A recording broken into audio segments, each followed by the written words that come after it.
What does it mean to self-validate? And what position are we in where we feel like it's difficult to do so? I've broken down my thoughts to make this as clear and concise as possible, and I'm using language that makes sense to me. I think of first, what does reciprocity mean?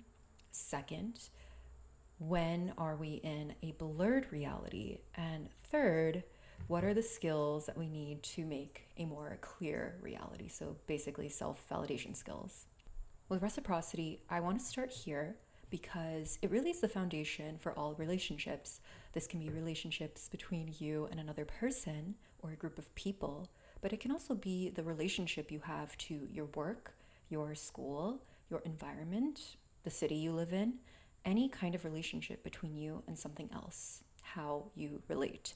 Reciprocity is what's needed to feel like you have stability, to be able to know what the dynamic is between you and this thing that you're relating to.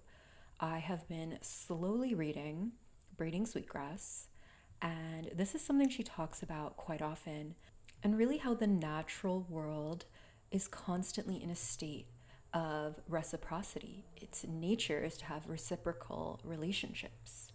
I'm just going to read a quote really quickly. She says, "We are linked in a co evolutionary circle. The sweeter the peach, the more frequently we disperse its seeds, nurture its young, and protect them from harm. Food plants and people act as selective forces on each other's evolution. The thriving of one is in the best interest of the other. This, to me, sounds a bit like love." If I give, then I need to receive. If I'm receiving, then it's time for me to give. And if this isn't in a constant flow, something is going to feel depleted, something is going to feel off. Burnout is right around the corner, and there's a lack of mutual respect, mutuality going on between you and whatever it is you're in relationship to. If this is happening, if there's not a feedback loop that is consistent and steady, you will feel like you are in a blurry reality with this thing. A blurred reality is the language I've been using, and it makes a lot of sense to me when I think about non reciprocal relationships and when I struggle to self validate.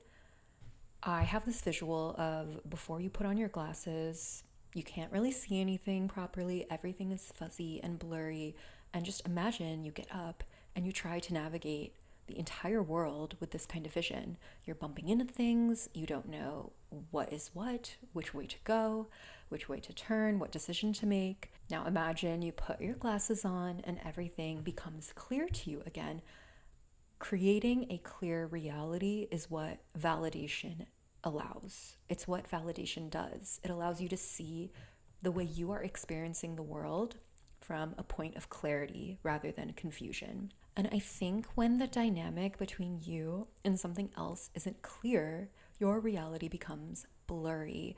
I mean, think about you and another person. Maybe this is in a friendship or in a romantic relationship. Maybe someone's words and actions are not aligning, and maybe they're your words and your actions are not aligning.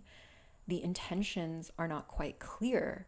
Even if things are explicitly stated, maybe someone explicitly says, "I see you in this way, and this is the type of relationship I want with you," but then their behaviors are communicating something differently. If we're noticing a lot of implicit communication without explicitly stated intentions, then we will likely feel like we are not sure where we stand with somebody. This feeling can be difficult to identify. We might tell ourselves that this is all in our head, that we're overreacting, that we're making things up. Those words that we either consciously or unconsciously tell ourselves makes our reality more and more blurry. This can show up in, yes, relationships with other people, but also the relationship maybe we have with our work.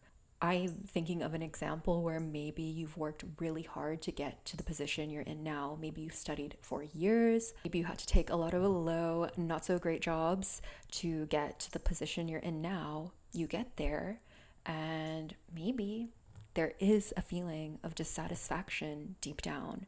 Maybe that's something you haven't quite named yet. Maybe it's a little bit difficult or painful to acknowledge the reality that this might not be for you.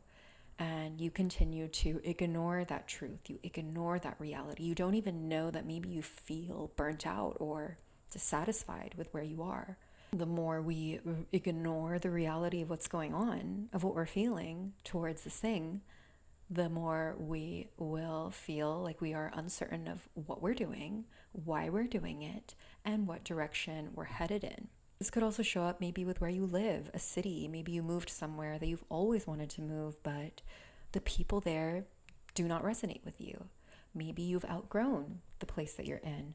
It could be for a number of reasons, but the more we deny the discomfort that we are experiencing, the more we are doing the opposite of self-validation. We're invalidating what's going on, and our sense of reality becomes less and less clear. So how do we self-validate? First and foremost is naming and labeling. Name the experience, label the emotion, label the thoughts. Name the trigger, name the antecedent, name the response that comes up in your body. So the emotions, really get clear on what they are. Find more and more specific language to describe this emotion. It's not just that you're sad, maybe it's that you are disappointed. It's not just that you feel anxious. Maybe you feel uneasy. Maybe you feel agitated. Maybe you feel restless.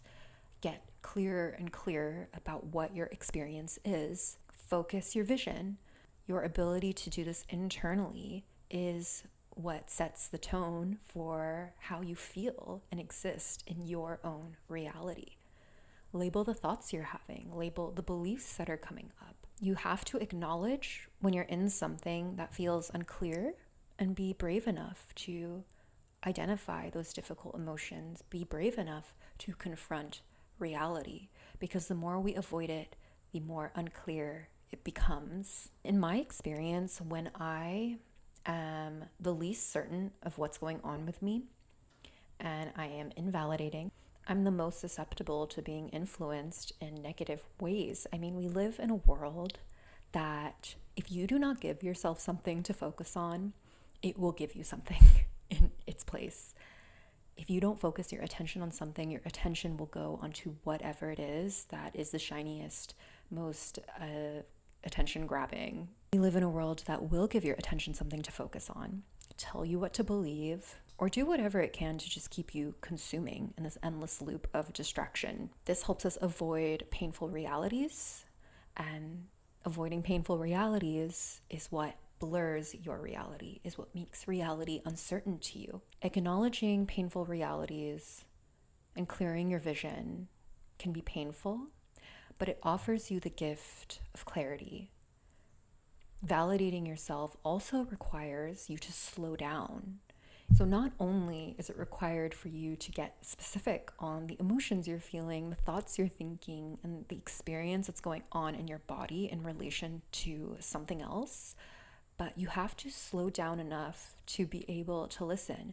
If you are rushing through it, if you are trying to get over an emotion because it feels so difficult to tolerate, you will be avoiding that experience and you won't be able to name what the reality of what's going on is.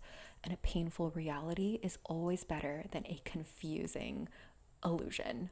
Because again, this offers you clarity, and then you get to define reality for what it is. And nothing and no one outside of you has the ability to really tell you differently. You get to listen to the signals your body's giving you, and you get to learn to trust what it's communicating. You practice self-validation like it's a skill, like it's a muscle that you train. And the more you do it, the stronger and stronger it gets.